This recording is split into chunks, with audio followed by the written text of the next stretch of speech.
Hello, good day.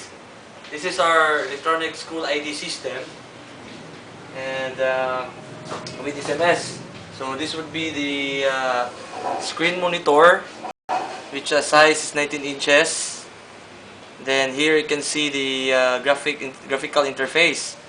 So this would be the main system unit, and this is the keyboard and the mouse. So for the final product, the keyboard would be wireless, and also the mouse is wireless, so that the guard on duty will keep the keyboard and mouse.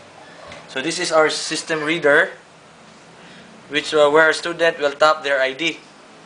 So here in the graphical interface, you can see the logo of the school here, or according to your design, we can put the logo of your school anywhere you like. So for example, here, Southwestern University in Cebu, Philippines. So here you can see the what you call this, the school slogan, and here the name, the year level, and the department, and the ID number. As you can see here the system time and the system date. Here would be the picture of a particular student that will tap the ID. And this is our sample printed ID, which is the ID of TechSource. This ID is a radio frequency ID. So it has a built-in and unique number inside. So when we tap this to the RF reader, so the system will query to its database according to the unique number of the ID. So this would be the sample mobile phone as the receiver. So, kumbaga ito yung number or cell phone ng mga parents. So, in the demo, we have 4 cell phones which have 4 parents. So, example, no? We're going to tap the ID here. So, example. So, as you can see, the picture of the student, the name of the student, the year level, the department where he or she belongs, and the ID number. So, the status is in. So, meaning, yung estudyante is dumaan sa intrans. So, after 10 seconds, it will go back to normal state of the system. So, let's check the cell phone number, the cell phone of the parents, if na-receive ba talaga yung message.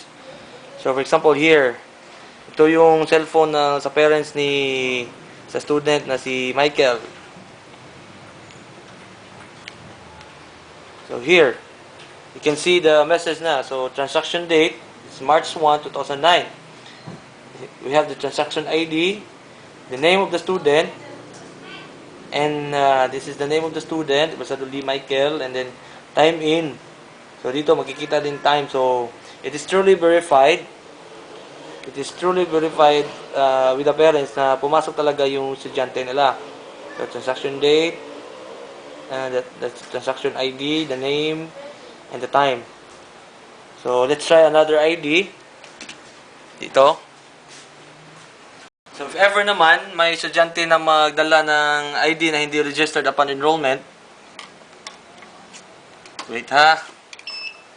So, ito yung si Mirth, student Mirth. So, ECE, here, and ito. So, let's try to see the cell phone of the parent. For example, here. Yan, so also the same. Dito kay Hayag. And yan, makita yung yan. Also here, another cell phone. Receive nila dito. Also the same thing. Yan. Ito yung name. Okay, so another cell phone, last cell phone.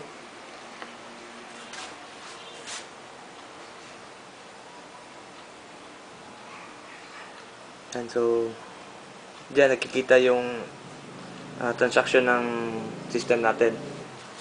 So, okay now.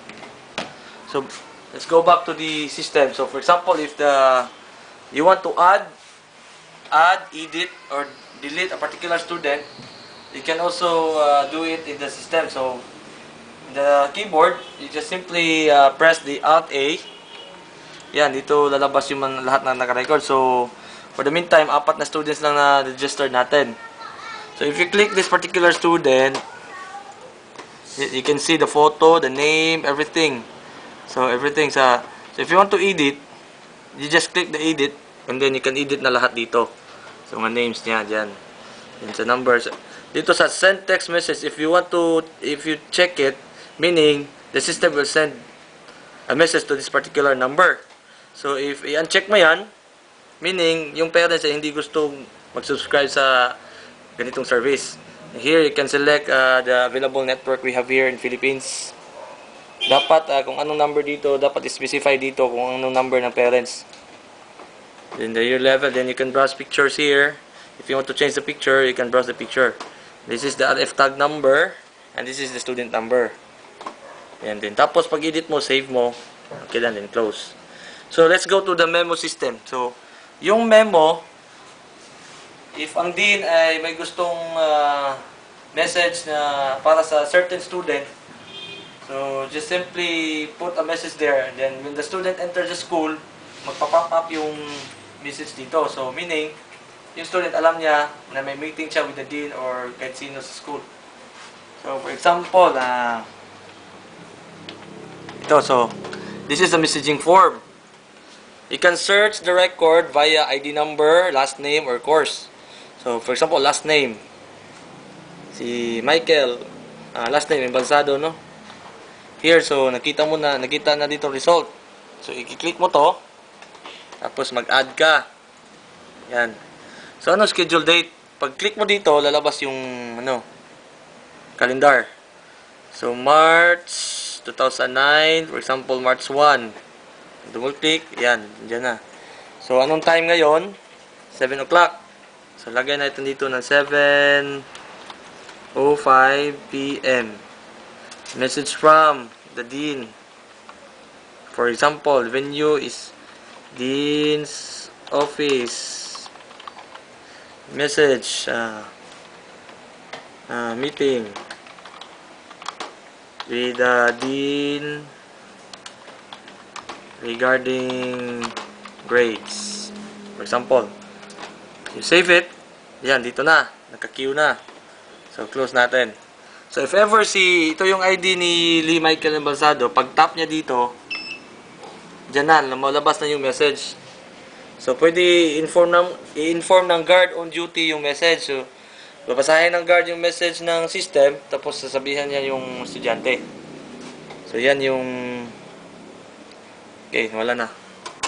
So, for example, if sira yung ID or hindi verified yung nagdala ng ID, so,